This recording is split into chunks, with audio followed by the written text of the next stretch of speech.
Kebakaran yang sempat menghanguskan salah satu sekolah menengah pertama di Hulu Sungai Selatan beberapa waktu lalu hendaknya bisa dijadikan himbauan agar lebih waspada di musim kemarau yang terjadi dalam 3 bulan ini.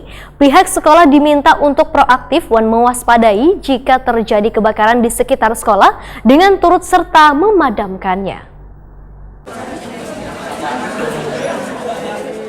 Kebakaran yang sempat menghanguskan salah satu sekolah menengah pertama di Hulu Sungai Selatan beberapa waktu lalu hendaknya bisa dijadikan himbauan agar lebih waspada di musim kemarau yang terjadi dalam 3 bulan ini. Kepala Dinas Pendidikan dan Kebudayaan Kalimantan Selatan M. Yusuf Effendi, Wahirtakuni Prima TV Selasa 24 September 2019 menyatakan bangunan sekolah yang berlokasi dekat lahan gambut rawan terbakar, sehingga dihimbau kepada pihak sekolah yang berada di bawah naungan Disdik Kalimantan Selatan, terutama yang berada di lingkungan lahan gambut atau di daerah yang rawan kebakaran, untuk selalu siaga dan diminta untuk membersihkan semak atau rumput yang mudah terbakar yang berada di sekitar bangunan sekolah supaya api kadang mudah merambat ke bangunan sekolah. M. Yusuf Effendi meminta pihak sekolah untuk proaktif dan mewaspadai jika terjadi kebakaran di sekitar sekolah dengan turut serta memadamkannya.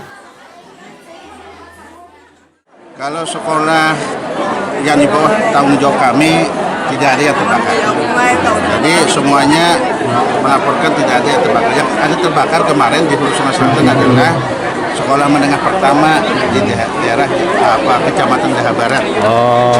Jadi mengantisipasi jangan sampai ada kebakaran menerjang sekolah kita. Nah, kami menghimbau, jadi sudah action masing-masing kepala sekolah untuk melakukan gerakan pembersihan rumput di sekitarnya, di sekitar sekolah, supaya kalau ada api jangan menjalar ke sekolah. Dan kita sudah menghimbau juga supaya proaktif ikut memadamkan api. Jadi jangan dibiarkan kalau ada api mendekati, ambil langkah untuk